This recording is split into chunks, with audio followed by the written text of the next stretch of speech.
కొండాపూర్ మండల కేంద్రంలో రాష్ట్ర ప్రభుత్వం ప్రతిష్టాత్మకంగా చేపట్టిన భూభారతి పైలట్ ప్రాజెక్టుపై రెవెన్యూ సదస్సు నిర్వహించారు.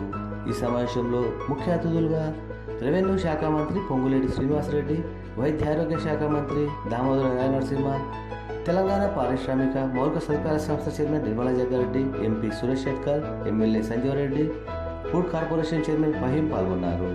ఈ కార్యక్రమంలో జిల్లా కలెక్టర్ క్రాంతి వల్లూరు, ఎస్పీ పంకజ్ పర్తోష్ మరియు ATMA committee chairman Y Prabhu, MPTC Narasimhareddy, సిరిసి చైర్మన్ రామరెడ్డి, మాజీ MPP Manoj Reddy, PSC chairman Srikanth Reddy మరియు కాంగ్రెస్ పార్టీ నాయకులు, కార్యకర్తలు, రైతులు, సంబంధిత అధికారులు పాల్గొన్నారు.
స్వాగతం, సుస్వాగతం.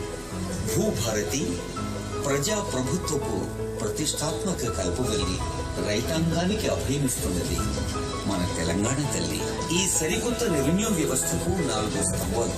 1, అధికారాల వికేంద్రీకరణతో బాధ్యతను, జవాబుదారీతనాన్ని చేసి అప్పీల్ వ్యవస్థ అందించడం జరిగింది. ఇది వరకు ఒకసారి డిజిటల్ సిగ్నేచర్ అయితే ఆ భూమిలో ఒకవేళ ఏదైనా మార్పు కోరితే సివిల్ కోర్టు నుంచి ఆర్డర్ తీసుకొస్తేనే అది డీల్ అయ్యేది. కానీ ఇప్పుడు ఒకవేళ ఎంఆర్ఓ ఇచ్చిన ఆర్డర్ తో మీరు సంతృప్తి చెందకపోతే ఆర్డీఓ ముందు మీరు అప్పీల్ వేసుకోవచ్చు. ఆర్డీఓ ఇచ్చిన ఆర్డర్ తో మీరు సంతృప్తి చెందకపోతే కలెక్టర్ ముందు అప్పీల్ వేసుకోవచ్చు.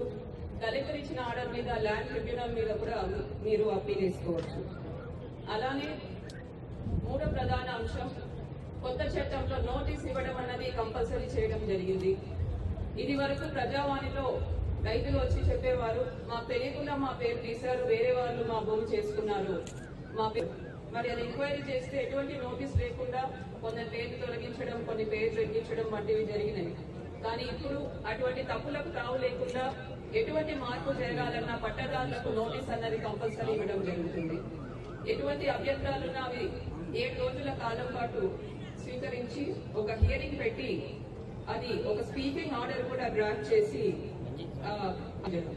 స్పీకింగ్ ఆర్డర్ కూడా కన్సర్న్ రైతులందరికీ కూడా ఆర్డర్ తో సంతృప్తి చెందకపోతే అప్పీల్ కూడా వాళ్ళు వెళ్ళొచ్చు. కాబట్టి కొలలేని పరిస్థితి, ఉన్న భూమి తాత ముత్తాతలు సంపాదించిన భూమి మన చేత లేకుండా పోయింది. కాబట్టి ఇప్పుడు ఈ చట్టం ద్వారా మరి మన అందరు కూడా న్యాయం చేస్తున్న రెవెన్యూ శాఖ వాళ్ళకి, మన ముఖ్యమంత్రికి అందరు కూడా ధన్యవాదాలు తెలియజేస్తూ సెలవు తీసుకుంటున్నాం. మరియు నిర్వహణ శాఖ మంత్రులు గౌరవనీయులు అందరికీ తెలుసు, గత 8 సంవత్సరాల నుంచి ధరణి ఏదైతే తీసుకొచ్చిందో, ధరణి అంటేనే దరిద్రం ధరణి. ఎందుకంటే తెలంగాణ మనం ఏర్పరచుకున్న తర్వాత ఈ ధరణి తీసుకొచ్చిన తర్వాత ధరణిలో ఎన్నో సమస్యలు ఉత్పన్నమైనాయి. అసలు 36 మాడ్యూల్స్ పెట్టారు. 36 మాడ్యూల్స్ పెట్టినా కూడా అసలు మనకు ఏ సమస్యలు కూడా పరిష్కారం కాలేదు. ఎంతో మంది మనకు ఒక రిజిస్ట్రేషన్ గురించి స్లాట్ బుక్ చేసుకోవాలంటే ఆన్లైన్లో బుక్ చేసుకోవాలి. దాని తర్వాత మనం చూస్తే అది ప్రొహిబిషన్ లిస్ట్లో ఉంటుంది. ఎవరైనా ఒక 10 ఎకరాలు 100 ఎకరాలు ఉంటే సర్వే నంబర్లో 10 ఎకరాలు ప్రభుత్వ భూమి అని పడితే మొత్తం 100 కాంగ్రెస్ ప్రభుత్వం వచ్చిన తర్వాత అదే చిత్తశుద్ధితోటి ముఖ్యమంత్రి రేవంత్ రెడ్డి గారే కానీ మా మిత్రులు సహచర మంత్రి వర్యులు పొంగులేటి శ్రీనివాసరెడ్డి గారు కానీ ఓ పట్టుదలతోటి ఒక కమిట్మెంట్ తోటి లేదు మన సమాజాన్ని కాపాడుకోవాలి, మన పేదవాని ఆస్తిని కాపాడుకోవాలి, మన పేదవాని హక్కుని మళ్ళీ పునరుద్ధరించాలి అని ఓ తపనతోటి ఈ భూభారతి చట్టాన్ని తీసుకొచ్చింది. ఏప్రిల్ 14 ఇంతకుముందే నేను మంత్రి గారు గుర్తు చేసుకున్న, కలెక్టర్ గారితో గుర్తు చేసిన ఆనాడు ప్రధానంగా ఒక రెవెన్యూకు సంబంధించిన రూల్స్, దాంతో సహా వర్గీకరణకు సంబంధించిన రూల్స్ కూడా 30 సంవత్సరాల నుంచి పెండింగ్ ఉన్న వర్గీకరణ కూడా చట్టం వచ్చింది. రూల్స్, చట్టంలో రూల్స్ లేకపోతే చట్టానికి విలువ ఉండదు. ప్రభుత్వం ఒక ఆలోచన తీరు ఏ రకంగా ఉంటుందంటే ఆ రూల్సే ప్రతిస్పందన. కనుక ఈ రోజు చాలా జాగ్రత్తగా ఆ రూల్స్ రూపొందించి ప్రతి గ్రామంలో కనీసం 30% భూ తగాదాలు కావు, భూ సమస్యలు ఉన్నాయి. ఆ సమస్యలు సృష్టించింది గత ప్రభుత్వంలో, గత చట్టంలో. దానికి పరిష్కార దిశగా ఈరోజు భూభారతి అనే చట్టాన్ని రూల్స్ తీసుకొచ్చి ముందుకు సాగుతున్నాం. మీ అందరి సహకారం, ఆశీస్సులు ఎప్పుడు ఎల్లప్పుడు ఉంటాయని చెప్పి విశ్వసిస్తూ నేను సెలవు తీసుకుంటాను. ఉండేవాళ్ళు అర్ధరాత్రి ఆనాటి తొరవారి ఆలోచన ఏదైతే వచ్చిందో ఆ ఆలోచనతో ఆ విఆర్ఓలనే మొత్తాన్ని ఇంటికి పంపించారు. ప్రజలందరి కోరిక మేరకు, మీ అందరి ఆలోచనలకు అనుగుణంగా ఈనాడు జూన్ 2వ తారీఖు నుంచి ప్రతి రెవెన్యూ గ్రామానికి రెవెన్యూ అధికారిని నియమించే కార్యక్రమాన్ని కూడా కేబినెట్ ఆమోదం తెలిపింది. అంటే ప్రజల కష్టాలు తెలిసిన మన ప్రభుత్వం, పేదవాడి కష్టాలు తెలిసిన మన ప్రభుత్వం, గౌరవ ముఖ్యమంత్రి రేవంత్ రెడ్డి గారి నాయకత్వంలో ఈ భూభారతి ఇప్పుడు ఏదైతే మనం అనుకున్నామో ఈ అనుకున్న కార్యక్రమాలే కాదు, అవసరమైతే ఎక్కడైనా చిన్న చిన్న సవరణలు కావాల్సి వచ్చినా భేషజాలకు పోకుండా, పేదవాడికి ఇబ్బంది కలగకుండా, ఎక్కిన మెట్లు ఎక్కకుండా ఇబ్బంది కలగకుండా ఉండే విధంగా ఈ చట్టాన్ని చిన్న చిన్న మార్పులు కావాలన్నా భవిష్యత్తులో చేయడానికి కూడా ఈ ప్రభుత్వం వెనకడుగేయదు. ఇది పేదోడి ప్రభుత్వం, ఇది మన ప్రభుత్వం, ఇది మీకోసం ఉన్న ప్రభుత్వం. మీరు కోరే విధంగానే ఈ ప్రభుత్వం పరిపాలన ఉంటుందని కూడా ఈ వేదిక ద్వారా మీకు తెలియజేస్తున్నాము.